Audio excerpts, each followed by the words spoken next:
এরপর প্রশ্ন হলো, আমার হাজবেন্ড রেশন পায় প্রতি মাসে, রেশন চাকরিজীবী এবং তার স্ত্রী সন্তানের জন্য দেয়া হয়।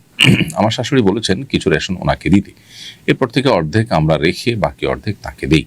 1 মাসের রেশন দিয়ে পুরো পরিবার চলা যায়, কিন্তু আমার শাশুড়ি রেশনের বাকি অর্ধেকও চাইছেন আত্মীয়দের দেওয়ার জন্য। আমার হাজবেন্ড তাও দিতে চান, মা কিছু চাইলে সে না করতে পারে না। কিন্তু প্রশ্ন হলো, আমার শাশুড়ির আবদার গ্রহণযোগ্য কিনা।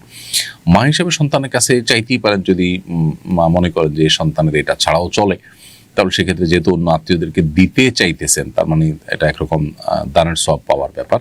তো মা সে আবদার তো করতেই পারেন, কিন্তু যদি এটা দান করলে সন্তানের কষ্ট হবে, সন্তান নিজের চলার মতো অবস্থা নেই, তাহলে সেক্ষেত্রে মা তো এ আবদার করা অনুচিত। অর্থাৎ এটা ভ্যারি করবে পুরো অবস্থার উপরে। আর সন্তান হিসাবে আপনার স্বামীর জন্য এটা কর্তব্য নয় যে মা বললেই সেটা দিয়ে দিতে হবে। যদি বিশেষ করে তার যদি অসুবিধা হয়, কষ্ট হয়, তাহলে সেক্ষেত্রে দিতে তিনি বাধ্য নন, তবে আদবের সাথে মাকে বুঝিয়ে বলা দরকার।